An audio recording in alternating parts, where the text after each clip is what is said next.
Assalamualaikum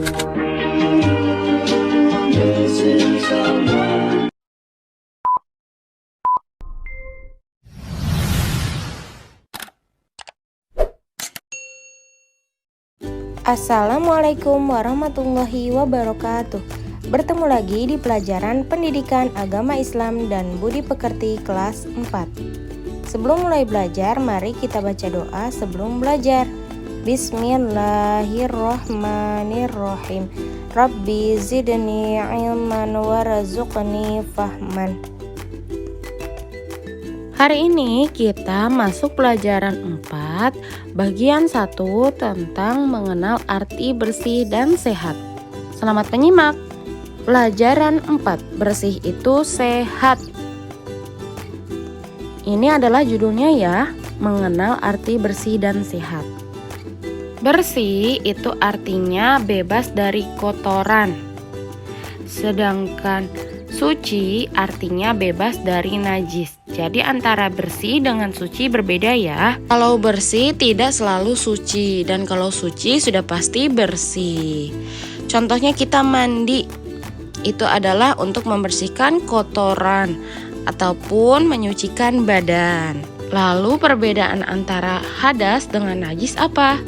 Hadas adalah keadaan sebelum bersuci, misalnya belum berwudu atau mandi besar. Jadi kalau kita belum mandi ataupun belum wudu tapi mau sholat, itu adalah posisi kita sedang berhadas karena belum bersuci. Sedangkan najis adalah kotoran yang menghalangi seseorang untuk beribadah. Contohnya ada darah, air pipis, kotoran binatang, itu disebutnya najis. Dan hadas dan najis ada macam-macamnya, nanti akan kita bahas. Najis pasti kotor. Kotor belum tentu najis. Contohnya apabila kita terkena tanah, tinta, cat, dan ludah, itu memang kotor, namun tidak tentu najis. Begitupun dengan bersih ya. Bersih itu ada dua, atau suci itu ada dua. Yang pertama bersih dari hadas, dan yang kedua bersih dari najis. Ada berapa? Ada dua, dari hadas dan najis. Selanjutnya kita akan membahas hadas. Pembagian hadas itu ada dua, ada hadas besar dan yang kedua ada hadas kecil. Hadas besar itu apa? Hadas yang harus disucikan dengan mandi besar. Contohnya, bagi laki-laki mimpi basah dan haid atau datang bulan bagi perempuan. Setelah datang bulan atau setelah haid, perempuan harus mandi besar. Itu namanya hadas besar. Dan darahnya itu dinamakan najis. Selanjutnya, hadas kecil itu apa? Hadas yang disucikan hanya dengan wudu, dibersihkan lalu wudu untuk sholatnya.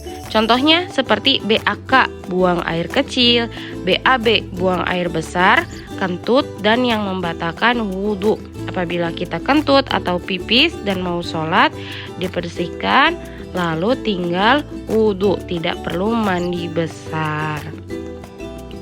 Selanjutnya, keadaan yang harus dipenuhi sebelum melaksanakan sholat atau ibadah. Apa saja yang harus diperhatikan? Seperti yang pertama, badan.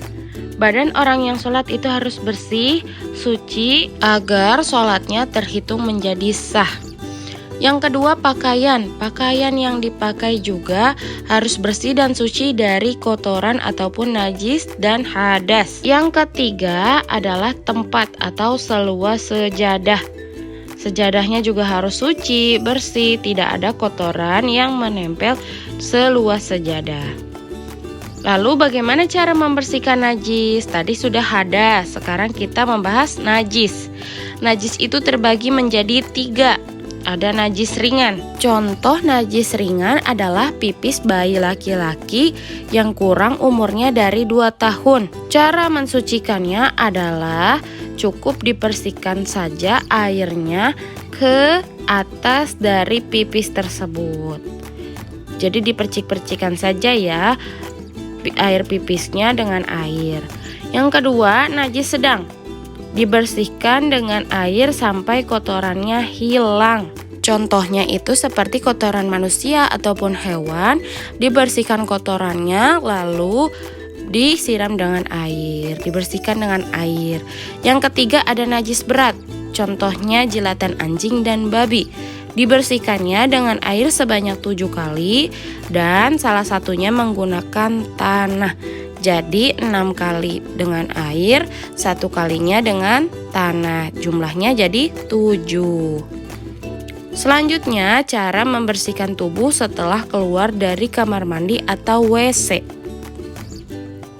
Yang pertama, membersihkan tubuh setelah buang air besar atau buang air kecil disebut dengan istinja. Jadi kalau kita bersih-bersih seperti cebok, itu namanya istinja. Ya, disebut dengan istinja. Cebok itu dinamakan istinja. Yang kedua, istinja sebaiknya menggunakan air, tetapi kalau tidak ada boleh menggunakan benda kering seperti batu ataupun tisu. Jika tidak ada air atau kekurangan air sedang kekeringan, boleh menggunakan batu atau tisu, atau mungkin saat ketika dalam perjalanan tidak ada air. Yang ketiga, sebelum dan sesudah kamar mandi membaca doa. Doa sebelum kamar mandi apa? Bismillahirrohmanirrohim. Allahumma inni a'udzubika minal hubusi wal qobais. Sambil kaki kiri dulu ya, masuk kamar mandi dan keluar kamar mandi. Alhamdulillahilladzi adhaba anil aza wa afani. Sambil melangkah dengan kaki kanan jika keluar dari kamar mandi. Alhamdulillah, pembelajaran hari ini telah selesai. Intinya bersih itu belum tentu suci dan suci sudah pasti bersih. Klik tombol like, subscribe, dan komen pada channel ini. Terima kasih. Wassalamualaikum.